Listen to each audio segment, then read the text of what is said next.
Oi, gente! E hoje eu tô com a minha amiga Alessandra. Nós vamos falar sobre o capítulo 5 e 6. Tá preparada, Lê? Sim, estou preparada. E o livro tem sido muito edificante, muito bom mesmo. E vamos lá, né? Vamos aproveitar. Comendo as sobras de ontem. É um título de capítulo que assusta a gente assim de cara, né? E eu achei os capítulos, essa autora, todos os capítulos dela começam com uma coisinha assim desse tamanhinho, né? Simples, Sim. do dia a dia, daí aquilo vai crescendo para um contexto extraordinário. No comecinho, então, ela fala que ela cresceu comendo comida processada e que ela nunca precisou se preocupar com a questão de onde vinha essa comida, quem que plantou, que processo que sofreu. E ela fala até que ela recebia quando era criança um Nesquik, né? Ela dá uns exemplos ali, e eu achei legal. Quando era criança eu também tomava esse bendito leite cor-de-rosa que ela fala aqui. E ela fala também que ela continua comendo miojo, né? Cresceu Exatamente. comendo miojo e tudo industrializado. E que isso, na verdade, ela chega na conclusão de que a alimentação dela sempre foi muito ruim, né? Muito ruim. E quando ela casou, ela aprendeu um pouquinho, ela começou a aprender, né, através de uma pessoa aqui, sobre a qualidade do alimento. Então eles tentaram melhorar a qualidade do alimento. Mas ela conta tudo isso diante de um prato de uma sopa assim que não tinha qualidade nenhuma, né? E aqui ela fala assim, né, que ela sempre gostou de comida, né? E ela sempre gostou muito de fazer a comida. Eu até grifei, isso foi legal. Só que pela correria do dia a dia, pela correria na criação dos filhos, do trabalho, tudo, ela continuou seguindo aquela linha dos industrializados para que ela pudesse perder menos tempo, né? Vamos dizer assim, ganhar mais tempo na hora do almoço e não ter que correr tanto. E ela fala, né? Gosto de fazer, comer, ler e falar sobre comida. Agora eu tenho alguns ideais crescentes sobre isso, né? Que ela fala. E, na verdade, ela tem aprendido cuidado com o corpo, cuidado com a alimentação, da onde vem, a preocupação da pessoa que cultivou aquele alimento, da onde veio, se a pessoa que está lá na área rural, vamos dizer assim, se ela tem um trabalho escravo ou se ela tem uma vida, né, digna, tudo isso aí ela começa a pensar nessas coisas, né, sobre tudo o que vem da alimentação dela, né, e aí ela fala aqui que ela começa a se aprofundar mais nessa parte da alimentação, com esses cuidados, né, pesquisando e coisa e tal. E ela fala que é uma alegria, né, se sentar à mesa com comida nutritiva. Então hoje ela entende assim que é o ideal, né? E ela fala que é uma alegria se sentar à mesa com comida nutritiva e poder contar histórias nutritivas. Aí já começa a dar uma pista para onde essa conversa vai. Tem uma parte que ela fala aqui, né, que a alimentação e o culto cristão é como gira em torno da mesa, né? Que toda vez que a gente vê também na palavra de Deus que eles se reuniam, era em torno da mesa. Todos os assuntos que Jesus tratava era em torno da mesa. E aqui ela fala sobre isso também, né? Que o culto cristão se organiza em torno de duas coisas, a palavra e o sacramento. A palavra, nesse contexto, refere-se às escrituras, são lidas quando pregadas. E os sacramentos são o batismo, a comunhão, né? E também é chamada Eucaristia. Então ela põe aqui que o sentar-se à mesa, que é essa comunhão, né, gira em torno desse alimento. Então eu creio assim que desde quando a gente começa a preparar esse alimento na nossa casa, isso já é um culto, já é uma preparação para aquele momento de comunhão, para aquele momento em que as pessoas vão se reunir ali na mesa, né? E vão poder estar falando do dia a dia, estar falando de problemas, estar falando de soluções, né? Estar falando de coisas do Senhor. Então, assim, eu acho muito legal porque ela leva esse fato da alimentação em algo tão profundo, né? Em relação às escrituras, à palavra e o sacramento aqui, né? Como ela comenta. Ela vai dando exemplos, vários exemplos da Bíblia, como a Bíblia usa a questão dos alimentos. Eu achei fantástico. Eu grifei aqui. E tanto a palavra quanto o sacramento se relacionam profundamente com a comida. Esses dois atos centrais do culto, a escritura e a comunhão, são comparados ao meu prato de sopa de taco, o meu pão de cada dia. Ambos são necessários, porque ambos juntos são a nossa nutrição. Ela dá alguns exemplos, olha que legal.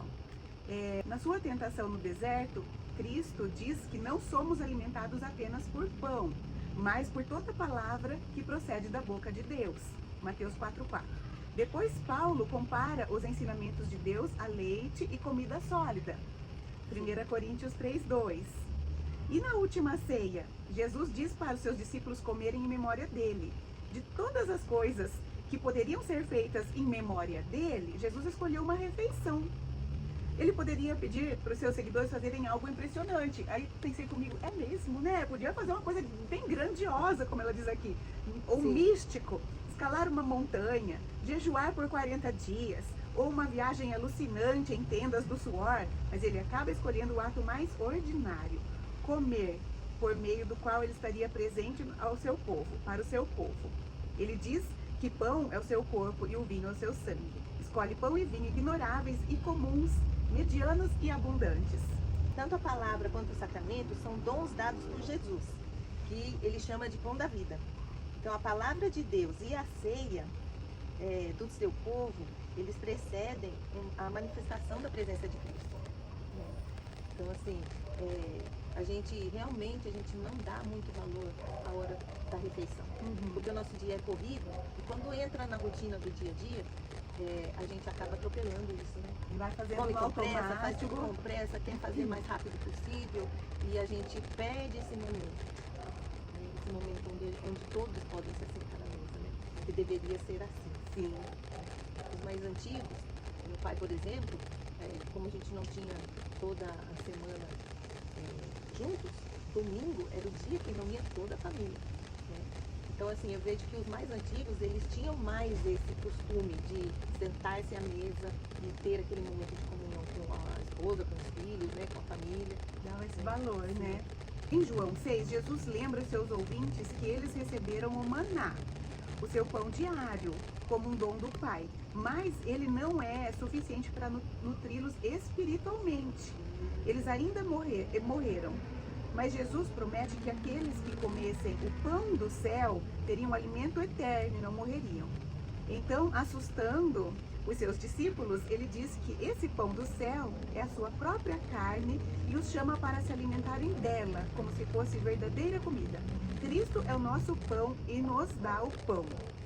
Ele é o dom, né? Ele é o dom e o doador. E quando a gente vai se conscientizando dessa materialização do espiritual, a gente olha com outra perspectiva mesmo para uma reunião familiar, para a simplicidade do prato com comida. Esse prato tem comida, né? Eu estou sendo suprida, eu estou sendo nutrida. Então já é uma outra visão. Ela cita aqui também o fato do agradecer pelo alimento, né? Fala pelo fato de agradecermos, porque muitas vezes é tão rotineiro o sentar-se à mesa e comer que a gente perde aquele valor, né? O alimento perde aquele valor, porque é como se fosse algo fácil, né? Mas não é algo fácil, porque alguém cultivou, alguém foi lá, né, cuidou, foi lá, colheu, levou, preparou, né? Houve todo um processo, Sim. né? Então não é uma coisa que é de graça. Pois é, minha amiga.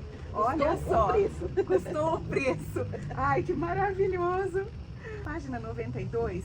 Este momento de pausa antes da minha refeição me condiciona a aprender a comer as coisas que me são oferecidas, a receber a nutrição disponível neste dia como uma dádiva.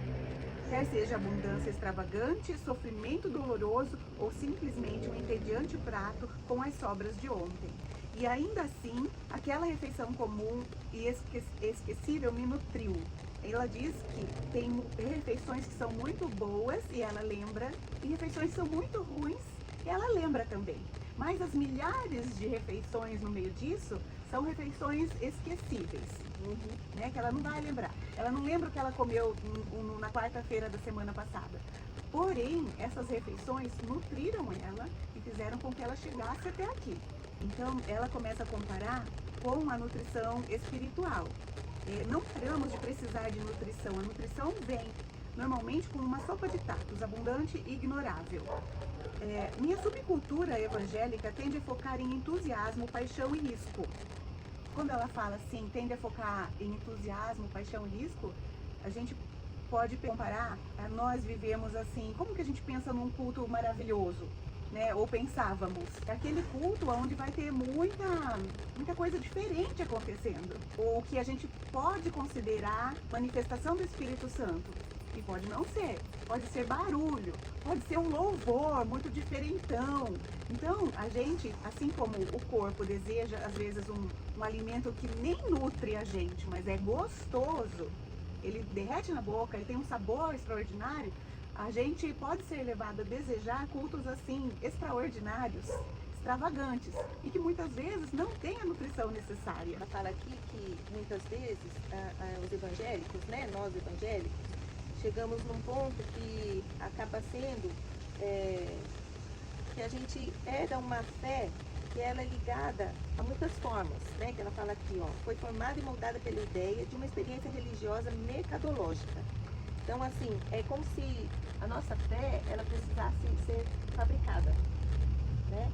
Então, É assustador.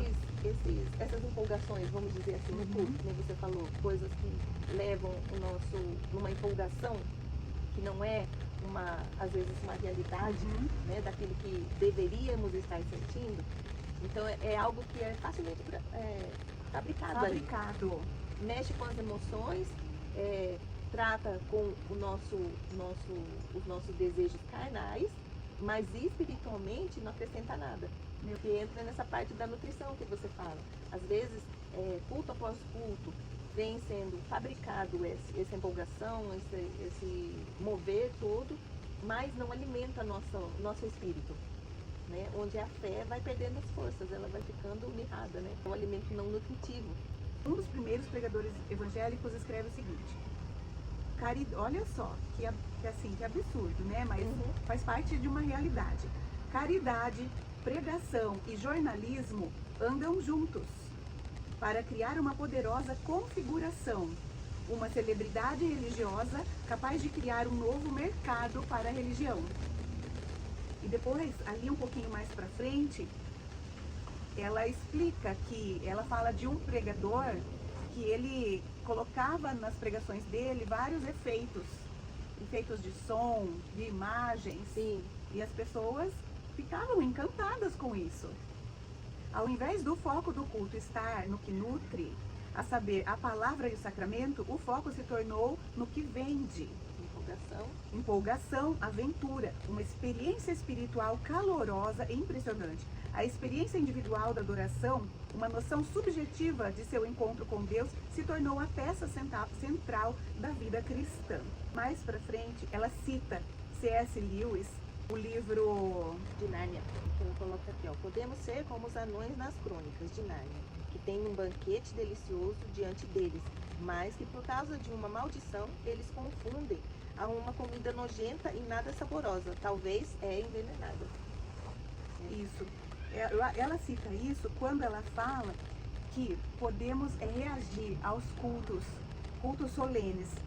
Um culto que simplesmente está centralizando o Senhor, ao invés de ser aquele culto cheio de efeitos, então é um culto onde o Senhor é centralizado, onde existe uma liturgia, e isso pode ser tão entediante para nós. Sim. E nós nos comportarmos como os anões.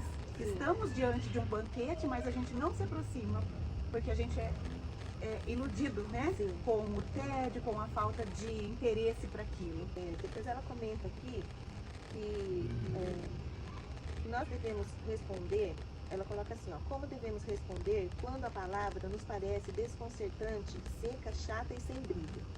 Continuamos comendo, nós recebemos nutrição, continuamos ouvindo, aprendendo e absorvendo o nosso pão de cada dia. Esperamos em Deus para nos dar o que precisamos e nos sustentar mais um dia. Nós reconhecemos que tem bem mais maravilhoso.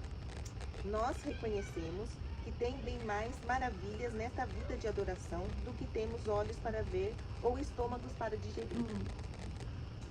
Então, assim, eu penso que quando a gente começa a entender, como ela fala da palavra e do sacramento, quando a gente começa a entender que essas duas coisas é o que nos nutre todos os dias, independente se ela nos leva a uma euforia ou se ela nos leva a um tédio, são vindas do Senhor e é isso que nos nutre.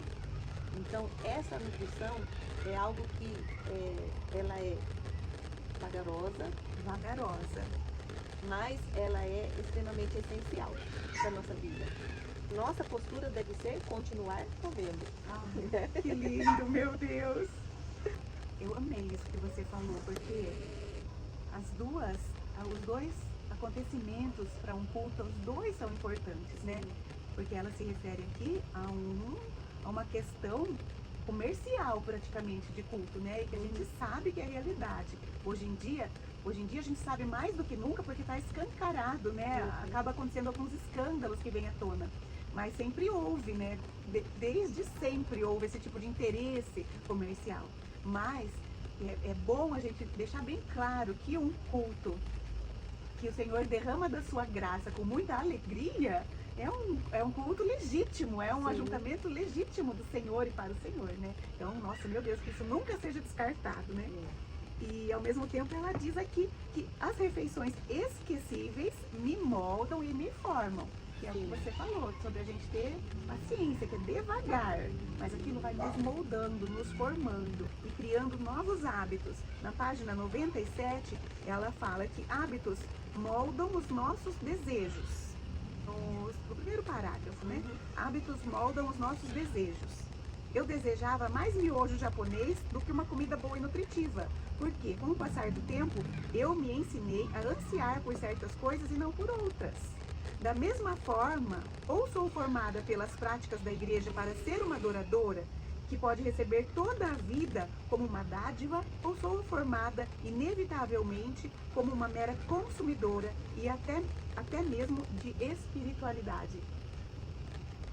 É duro ouvir assim, né? Uma consumidora de espiritualidade, mas eu acho bem colocado, pois se tem pessoas que se propõem a lidar com a igreja e a espiritualidade de forma comercial, existem as pessoas que se submetem a isso, Sim. porque elas vão se moldando a isso. Ela continua aqui falando, né? A igreja contemporânea pode, às vezes, comercializar uma espiritualidade como se fosse um miojo. Ai, triste, mas é real. E a fé se torna um produto a ser consumido.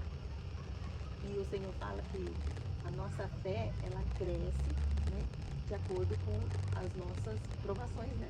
Quanto mais forjados nós somos, mais a nossa fé cresce. Então, assim, o que ela fala aqui, e essas igrejas que hoje praticam essa comercialização da fé, é um grande erro, porque as pessoas, ao invés de ter a sua fé crescente, a sua fé vai mirrando cada vez mais fraca, até que ela... Porque ali é ofertado sucumbe, tudo que esses clientes desejam, né? Uma boa palavra de ânimo, de conforto, de entusiasmo, mas não vai haver um confronto sobre o pecado, não vai ter crescimento mesmo, né? Ela fala aqui, ó, a fé se torna um produto a ser consumido. Ela exige pouco de nós, afirma os nossos valores e promete cumprir as nossas necessidades. Mas no fim, é só uma solução fácil que nos deixa saturados e mal nutridos. Meu Deus. Ai, Senhor, que o Senhor nos dê sabedoria mesmo, que abra os nossos olhos, né, como cristãos. Porque a nossa vida, ela é passageira, né? E a gente quer viver a vida em abundância proposta pelo Senhor, né? A gente não quer perder tempo sendo iludidos com essas coisas. Ela fala que a nutrição é sempre bem mais do que algo meramente biológico. Nós nos nutrimos pelas nossas comunidades, somos nutridos pela gratidão, somos nutridos pela justiça, somos nutridos quando conhecemos e amamos o nosso próximo. Sim. Por isso que faz tão bem esses encontros, né? Nós estarmos juntos em reuniões pequenas ou reuniões maiores, isso nutre o nosso espírito. Os hábitos que me levaram a fazer essa sopa não vieram da minha formação de mordomo e adoradora, mas da minha formação como consumidora. Na verdade, ela fala aqui, né, que quando esses hábitos, né, pela refeição rasa, né, eles se prolongam, é difícil a pessoa reconhecer, né, que está subnutrida. Realmente. Ela anseia por aquilo e ela se sente feliz com aquilo, E né? aquilo preenche o ego, preenche os desejos, né? Então ela falsamente entende que está nutrida, mas na verdade ela está subnutrida, né? Espiritualidade empacotada como um caminho para autorrealização e felicidade pessoais se encaixa muito bem com o consumismo ocidental. Mas as escrituras e os sacramentos nos reorientam para ser pessoas que se alimentam juntas do pão da vida e são enviadas como mordomos da redenção. Nós relembramos e reencenamos a vida de Cristo derramada por nós e somos transformados em pessoas que derramam suas vidas pelos outros. Somos formados pelos nossos hábitos de consumo. Essa questão do hábito, ela é bem, vamos dizer assim, é uma coisa difícil de se adquirir e difícil de viver, de sair dela, né? Mudar, quando a gente cria um hábito, seja bom ou ruim, pra gente se livrar daquele hábito, nossa, é muito difícil, né? Então, é como quando a gente, eu creio assim, que a gente tem mesmo que ser desafiado pelo Senhor, pelo Espírito, para que a gente saia desses hábitos ruins, né? Do consumismo dentro da igreja, do saciar nossa carne, né? E aí espiritualmente, é difícil a gente criar o hábito de mudar algumas coisas, tipo, a gente criar o hábito de ler a palavra todos os dias, de orar todos os dias, de estar ali se derramando ao Senhor todos os dias.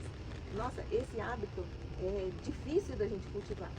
A gente começa bem, mas sempre tem os tropeços no meio do caminho e a gente não consegue fazer da nossa vida devocional um hábito, né? É verdade.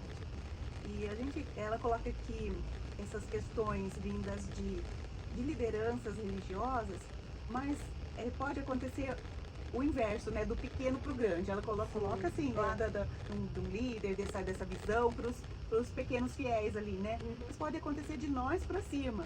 Então você pode estar numa igreja onde existe uma liturgia reverente, respeitosa, séria, legítima, e a gente desejar por outras coisas diferentes, e aquilo é a própria carne, assim, gritando, né? Que não tá bom assim. Então a gente tem que se vigiar mesmo, adquirir novos hábitos de vigilância, de autovigilância mesmo, porque pode estar dentro de nós esse desejo, né? Errado. E substituir pela nutrição real, né? Pelo prato ali que sustenta mesmo. A palavra e o sacramento, a escritura e a eucaristia transformam as sobras requentadas no meio da semana. Elas me transformam de uma consumidora robótica para alguém capaz de praticar a independência e gratidão eucarística. Elas me ensinam a receber as sobras e a vida toda como uma dádiva. Olha que maravilhoso! É exatamente isso. Às vezes a gente interpreta um culto como monótono ou como sem mover, mas ali é como se fossem as sobras, né? E ele está alimentando aquilo que é capaz de me trazer, vamos dizer assim, sustento para a vida toda, né? É verdade. São os pratos esquecíveis que ela falou, né? Sim. Mas que nutriram, que trouxe ela até aqui. E aí ela encerra esse capítulo dizendo assim, que em Cristo sempre haverá o suficiente para nós, tanto que vai sobrar. Tanto que vai esparramar, dá para todos. Dá para dividir. Ai, glória a Deus. Muito precioso, né? Esse capítulo, ele, assim, faz com que a gente pense, né, no pouco, né? Porque, às vezes, a gente acha que aquele pouco, ele só serve para ser descartado, né? Que ele não é suficiente, vamos dizer assim. Às vezes tem uma sobra do dia anterior que a gente fala assim, isso aqui não vai dar para a família toda, então a gente descarta, né? E às vezes a gente faz isso com a nossa vida espiritual, né? A gente acha que o pouquinho que o Senhor nos deu, aquela porção que Ele nos deu no dia de hoje, não é suficiente. Meu Deus. Aquele maná não é suficiente, exatamente, né? É como o povo lá falava, não, tem que guardar, porque só isso é pouco. E é muito precioso a gente criar essa forma de pensar, né? De que todos os dias o Senhor, Ele derrama sobre nós a porção, né? Sendo ela muito ou pouca, mas ela é capaz de nos sustentar até o dia seguinte. Amém. Ai, graças a Deus, Deus é maravilhoso. Vamos para o próximo capítulo maravilhoso agora? Vamos. Brigando com o meu marido. Nossa.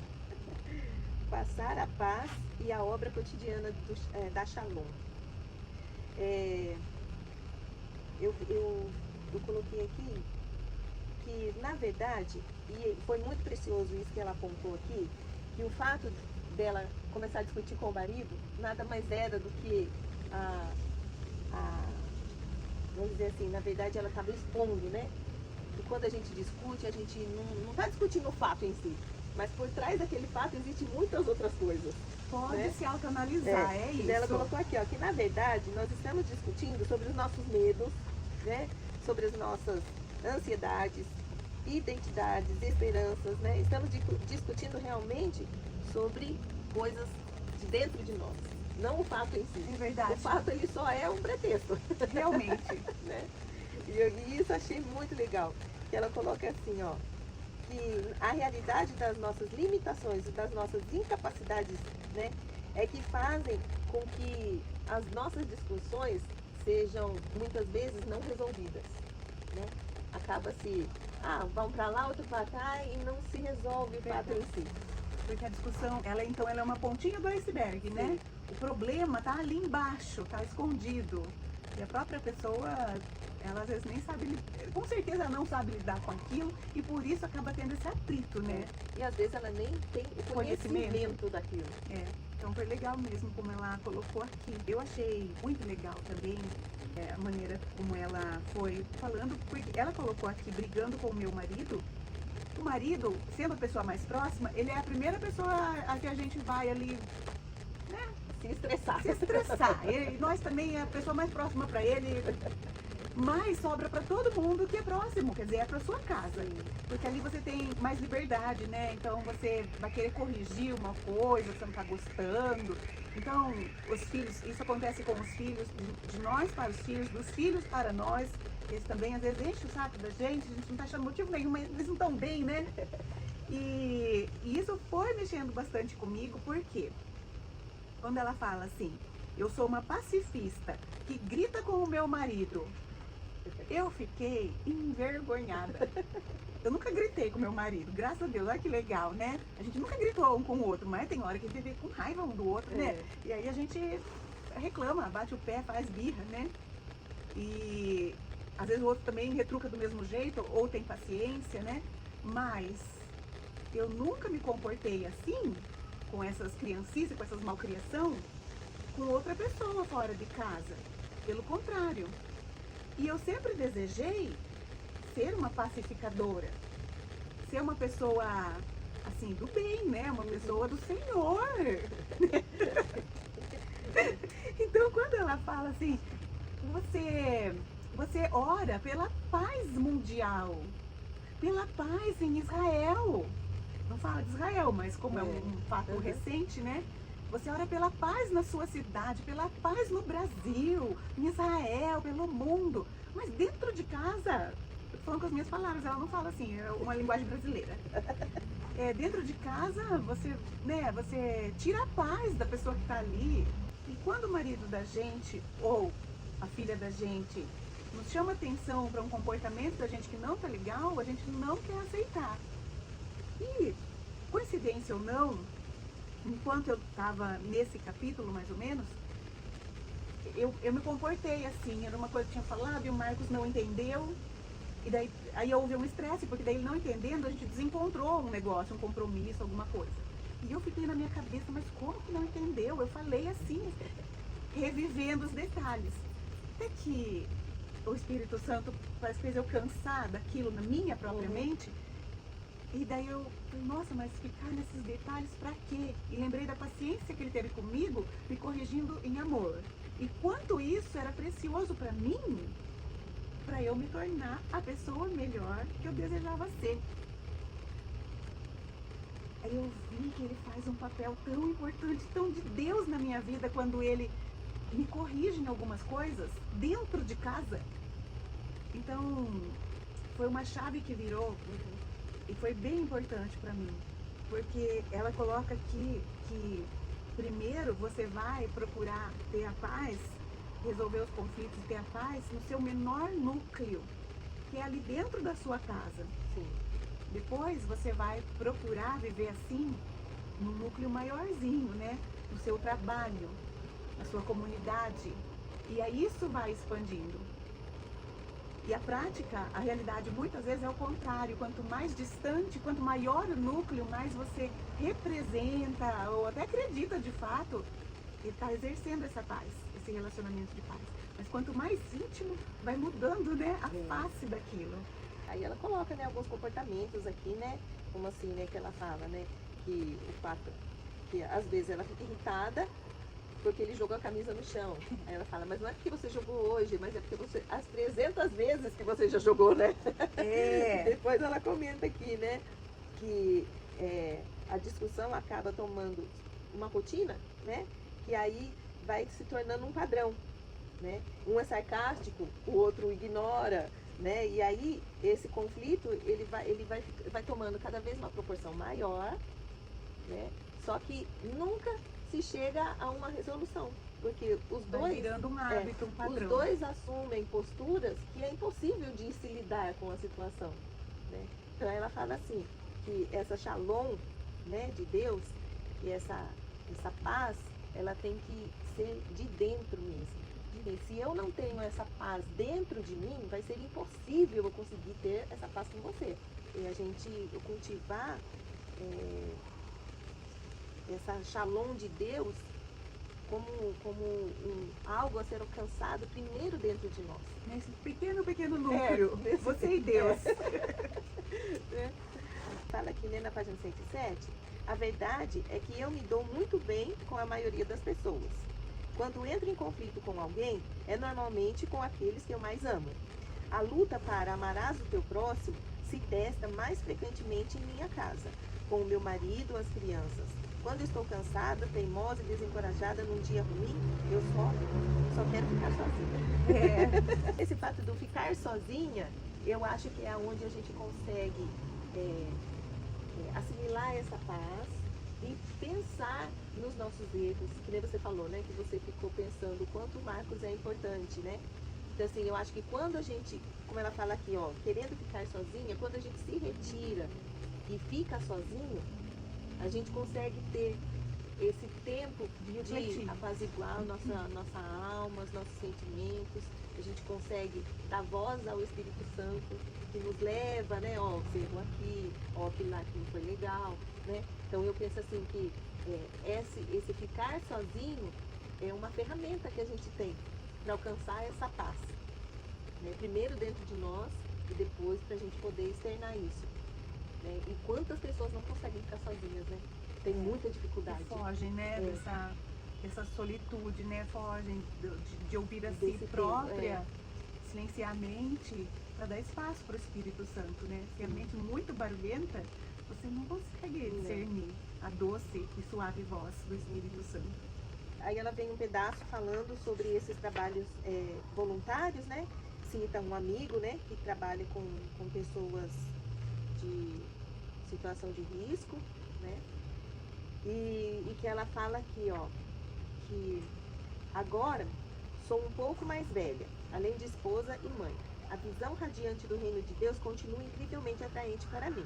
Porém, embora eu professe ideias grandiosas sobre a beleza do Shalom e do ministério de paz de Cristo, invadindo o nosso mundo, frequentemente me vejo brigando e discutindo o dia todo. E com os que eu mais amo. Eu sou uma pacifista que grita com o marido. Aqui com ele, você já tinha até citado essa frase que ela fala, né? E aí ela vem falando sobre isso depois do assunto que ela fala sobre o trabalho voluntário. Então, assim, ela realizava coisas fora, né? Fora, e dentro de casa ela estava sempre irritada, sempre brigando, sempre discutindo, né? No livro de C.S. Lewis, Cartas de um Diabo a Seu Aprendiz, o demônio sênior mal danado treina um demônio mirim a como infectar um relacionamento de certo homem com outras pessoas. Mantenha a mente dele longe dos deveres mais elementares, direcionando-o para os mais avançados e espirituais. Agrave essa característica mais humana, mais útil de todas, o horror e a negligência ao óbvio. Então você ora pela espiritualidade da sua esposa, dos seus filhos, mas você pode ser incitado a provocar violentamente essas pessoas. Então é uma cilada, né? Uma cilada. É que nem fala aqui, tipo assim, vai lá e coloca o foco dele em outra coisa, né? Que aí ele vai estar tão focado naquilo que ele acha ser mais importante que o óbvio ele não consegue enxergar. Ele negligencia. Sim. E aí tá feita a confusão. Aí ele até comenta aqui, ó. Eu já tive tamanho controle sobre algum dos meus pacientes que era possível fazê-los levantar da oração pela esposa e pelo filho a bater na esposa e no filho. Meu Deus. Né? É. Então, assim, dois extremos completamente diferentes, né? E é uma questão de foco mesmo, né? Onde está o foco dele naquele momento, né? Daí ela vai para a vivência ali de igreja e aí ela começa a falar da paz de Cristo, né? A paz do Senhor, tal. As crianças correm pelo templo. Passar a paz é o momento que fica exatamente entre o sermão e a Eucaristia, apertadinho entre palavra e sacramento. Depois de termos ouvido as Sagradas Escrituras pregadas e antes de uma refeição profundamente misteriosa e sagrada, nós paramos e deixamos todo mundo darem a louca por uns minutos. Esse planejamento não é um erro ou um exemplo de liturgia mal feita. Não é para as pessoas esticarem as pernas ou ser um intervalo para ir ao banheiro. Passar a paz está onde está na liturgia por razões teológicas. Depois, um pouquinho mais para baixo, há algum homem que tenha algo contra o seu irmão? Então ela vai falando sobre esse momento de paz durante o culto. Sim. E ela cita essa passagem aqui, que é uma passagem que a gente deve estar sempre lembrando também, porque agora ela está nesse núcleo de comunidade. Sim. Há algum homem que tem algo contra o seu irmão? Os primeiros cristãos levavam a sério o que Jesus ensinou em Mateus 5. Se alguém se aproxima do altar e lembra que o seu irmão tem algo contra ele, eles precisam sair e fazer as pazes com o irmão ofendido antes de oferecer algo a Deus. Antes de oferecer algo a Deus. A sua adoração, a sua vida, né?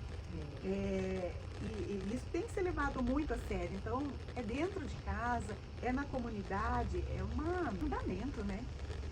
Muitas vezes, pelo que eu entendi aqui que ela fala nesse passar a paz, parece que na igreja que ela frequenta existe um período entre a palavra e a adoração que eles separam essa parte do culto para que haja esse mover entre as pessoas, né? Para que possa haver esses concertos, né? Que ela fala aqui entre a palavra e a adoração, né?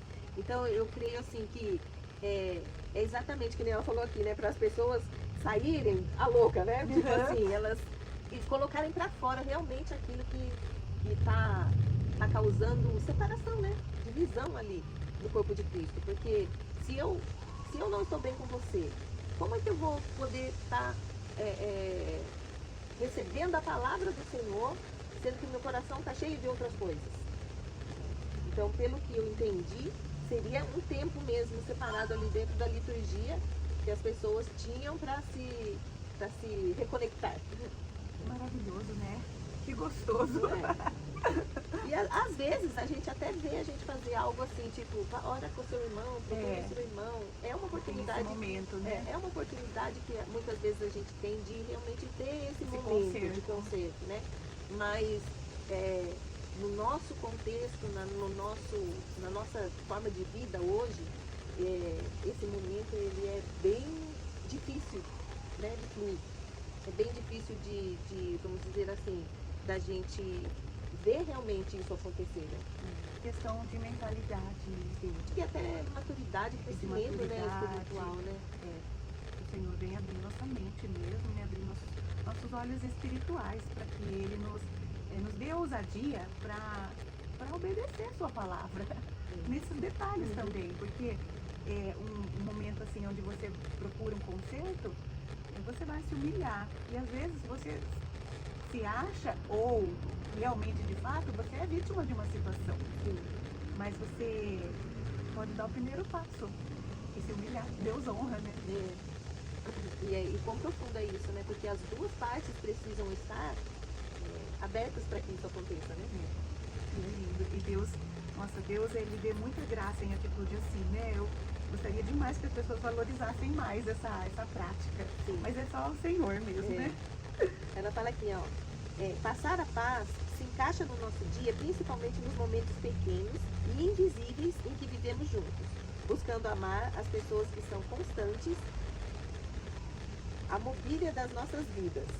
Parentes, cônjuges, filhos, amigos, inimigos, o garçom que nos serve, que serve a nossa comida toda semana, as pessoas atrás de nós na igreja, com aquele bebê barulhento e o nosso vizinho idoso que não sai muito de casa. Aqui no finalzinho ela fala assim: o amor ordinário, anônimo e despercebido é a substância da paz na terra, a moeda de troca da graça de Deus na vida nossa diária. Uau! Ele venha mesmo assim a todos, né? Assim, que seja visível, né? Que seja visível. No culto cristão, somos lembrados de que a paz é um produto doméstico e artesanal, começando na menor escala, na labuta diária, nos lares, nas igrejas e nos bairros. Hábitos diários de paz ou de discórdia se derramam para a nossa cidade, criando culturas de paz ou de discórdia. Então, o pequenininho ali, né, nos pequenos núcleos, eles se refletem no grande, né? É como ela falou, né? Quando a gente consegue ter paz conosco, entre nós e o Senhor, depois a gente com as nossas famílias, né? Depois a gente no nosso meio, vamos dizer, menor, depois vai crescendo até que essa paz atinge a nossa cidade, né? Então, assim, é algo crescente. É trabalho de formiguinha mesmo, né?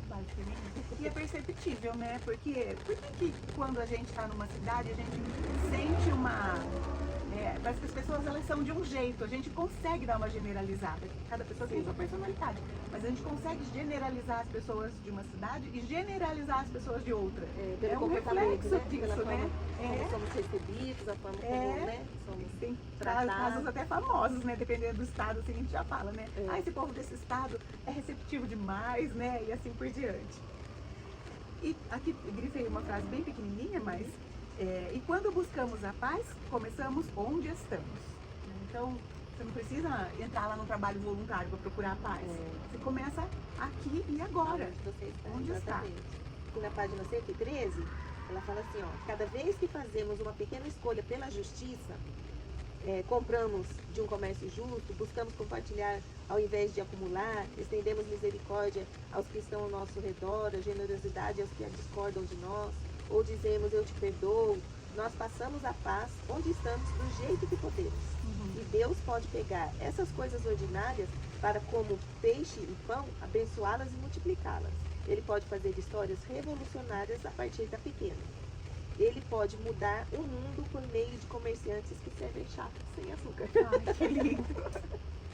Ai, que gostoso! Então, que a gente experimente disso mesmo, né? E assim, a gente pode ver que quando isso acontece, a gente consegue testificar do Senhor na vida da pessoa, né?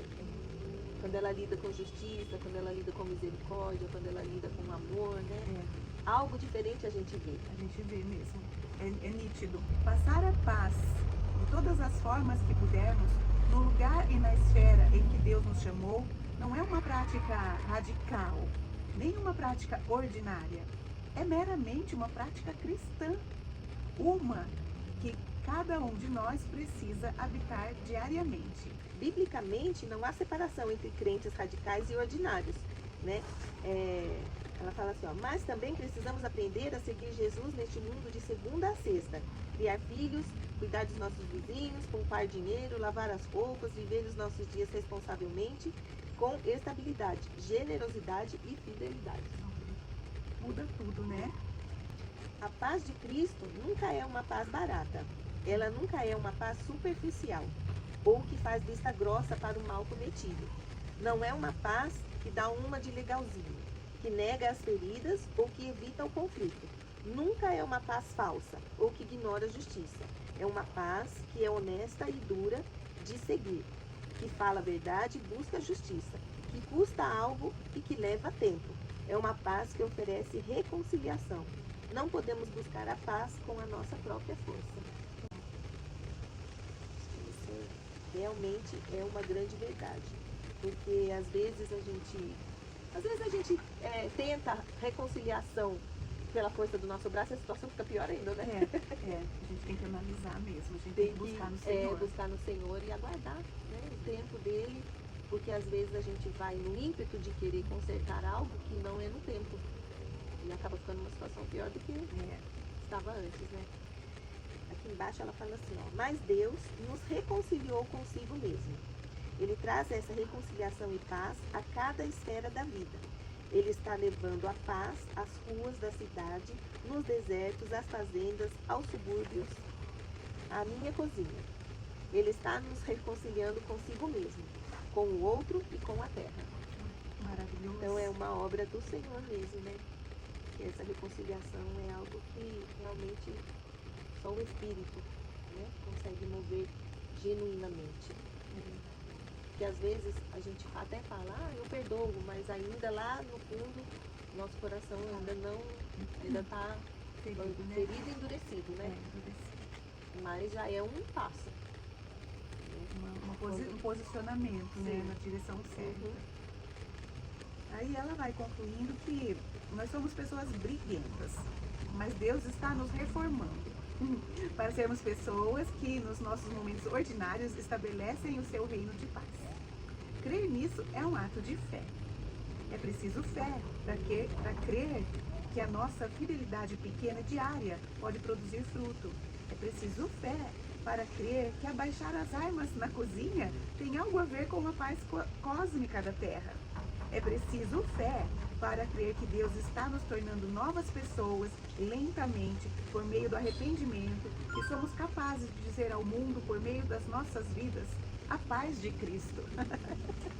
Ai, muito bom, né? Muito bom. Ai, muito Passar a precioso, paz, né? Sempre vai ter agora a gente vai pensar sobre isso diferente, né? Quando a gente ouvir paz do Senhor, paz de Cristo, paz de Deus, ou só a paz. Está passando a paz, mas nós vamos lembrar sobre tudo isso. Estamos em paz para poder passar a paz, né? Porque é que ele falou, se dentro de mim não há paz, como eu vou passar a paz para outras pessoas, né? Porque cada coisinha que o Senhor acrescenta na nossa vida é algo muito precioso, né? Precioso, cada detalhe. Bom, então é isso, né? Que conversamos aqui sobre esses 2 capítulos. Para nós foi bom, espero que abençoe também a vida de quem assistir. E a paz.